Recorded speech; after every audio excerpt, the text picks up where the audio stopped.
बताया। जीवन जीना एक कला है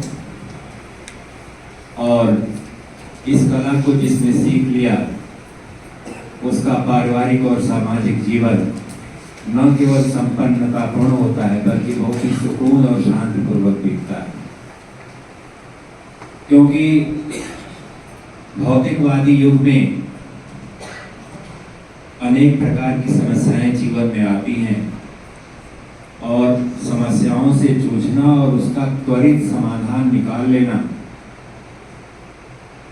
चतुर बुद्धि कौशल के बल पर ही संभव है। छोटी छोटी बातों को लेकर के जो आदमी घर में, परिवार में, समाज में उलझते हैं वह जीवन को सुखमय और शांतिपूर्वक नहीं जी सकते। परिवार एक मंदिर होता है, घर एक मंदिर होता है। परिवार को शांति से चलाने के लिए और कार्य क्षेत्र में जो आपकी कर्म भूमि है, जहाँ as a teacher, as a शिक्षक, एज ए समाज के पथ प्रदर्शक आप अपने उत्तरदायित्व का निर्वहन कर रहे हैं, वहाँ पर आपको बहुत ही चातुर्य और बहुत ही सहानुभूतिपूर्वक आत्मीयतापूर्ण वातावरण में जीना पड़ेगा। क्योंकि जो लोग बात बात में टेम्पर लूज करते हैं स्वतः अपनी समस्याओं के जनक होते हैं। जिस समस्या को आप थोड़ा सा सहनशीलता, टॉलरेंस लेवल बढ़ा करके आप हल कर सकते हैं, वह तीर का ताड़ राई का पर्वत बन जाता है। यह तभी संभव है जब आपके अंदर सहनशीलता हो, जीवन की समस्या जिस रूप में आई है उसको टैकल करने की कला हो। जैसे कल आप ही ने पूछा था कैसे डेवलप किया जाए, तो एक सिंपल सा मैंने जवाब दिया कि सबसे पहले तो यही सीख लीजिए कि किस समस्या को हमें फोकस करना है और किस समस्या को हमें नजरअंदाज करना है।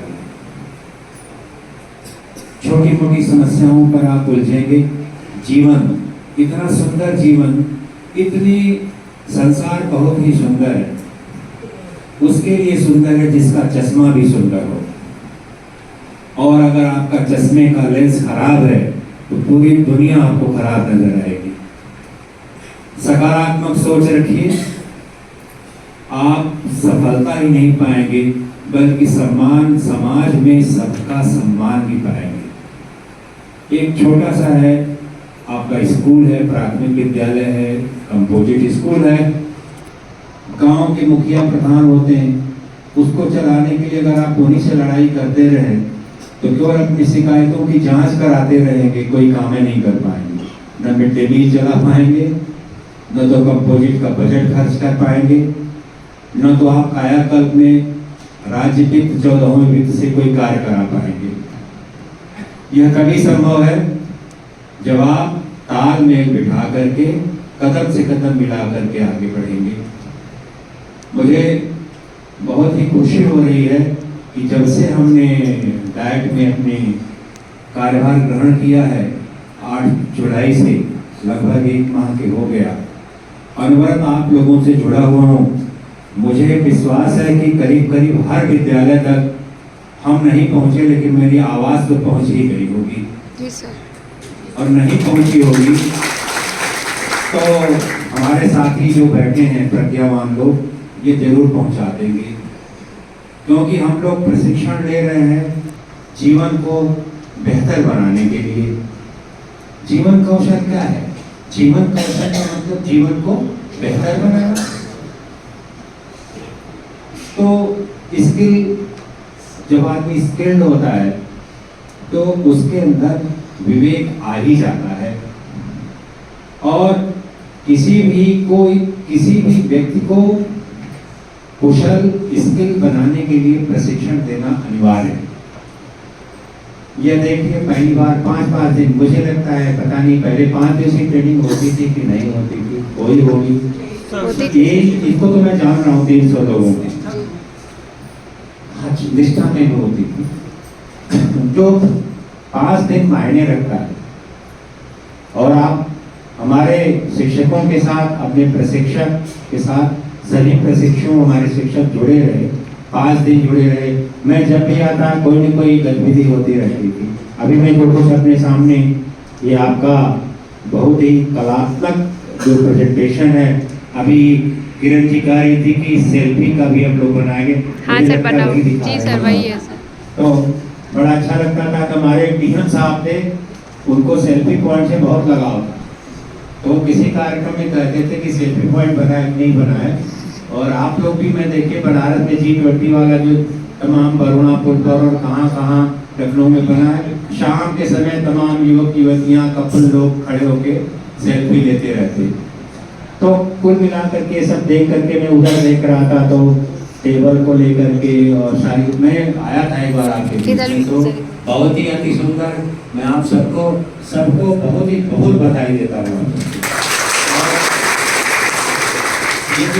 ये जो मैं देख पा रहा हूँ, मुझे अनबिलीवेबल लगता है कि हमारी डाइट में हमारा बेसिक शिक्षा का जो परिवार है बौद्धिक रूप से बहुत ही सशक्त है, और उसकी बौद्धिकता का सबसे बढ़िया उदाहरण आपको डैश पर पीछे और मेरे टेबल पर सामने साफ दिखाई दे रहा है।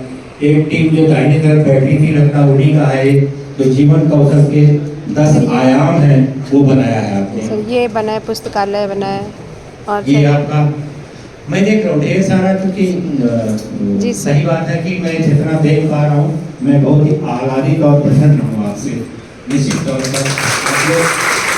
और मैंने जो बहुत प्रशासनिक दायित्व का निर्वहन किया है जीवन में, जो कक्षा में जाने को सुख मिलता था वो आपको प्रशिक्षण देने में उससे 4 सुख मिलता है। आपके बीच रह के बात करने में नाना प्रकार के लोग हैं, यूकेजी और क्लास 1 के एक्सपर्ट होते हैं, और जितने भी सीबीएसई या एसएससी बोर्ड को भी मैंने देखा है, उनको प्रिविलेज भी दिया जाता है पढ़ाने के लिए कक्षाओं में। जब उनका रिक्रूटमेंट करते हैं तो महिलाओं को ज़्यादा वरीयता देते हैं। तो कुल मिलाकर के शिक्षक का दायित्व का निर्वहन करना, आपके सामने आर्थिक समस्याएं हो सकती हैं, लेकिन सुकून जितना आपको मिलता होगा बिरले ही समाज के किसी और को मिलता है। क्योंकि मैं अपना अनुभव शेयर करता हूँ, इतना सुकून मिलता है कि आपके साथ आता हूँ। अदरवाइज एक पाँव हाई कोर्ट में, दूसरा सुप्रीम कोर्ट में रहता था, और उसके बाद भी ना, ऐसा नहीं है कि मैं छोड़ के चला आया तो मेरा पीछा छूट गया। जो आप करके आते हो अलग अलग कागज आते रहते हैं। आप सौभाग्यशाली हैं कि एक स्कूल नहीं 2 स्कूल, एक जिला नहीं 2 जिला, इतने तक सीमित होंगे। ये मेरा 18वां जिला है मेरे सर्विस। तो उसमें नाना प्रकार के लोग मिले, अच्छे मिले, कुछ बुरे मिले, कुछ ऐसे मिले कि सामने लगता था इनके जैसा हितैषी मेरा कोई नहीं है, लेकिन वो सबसे बड़े विरोधी रहे। मनुष्य के मन को पढ़ना भगवान को छोड़ के किसी के बस की बात, केवल ईश्वर पढ़ सकता है कि इनके मन में क्या चल रहा है ना। तो आप सब बधाई के पात्र हैं, आपने सीखा। मैं आपको अपनी तरफ से शुभकामना देता हूँ, आपके मंगल भविष्य की कामना करता हूँ, आपके परिवार के, आपके माता पिता के, आपके गुरुओं के, आप सब जीवन में सफल हों। एक जरूर मेरी अपील है, जो सीख के यहाँ से जा रहे हैं अपने बच्चों में उस गुणों का डेवलप जरूर करिएगा। मैं सबका अभिवादन करते हुए सबको धन्यवाद देता हूँ। Thank you so much.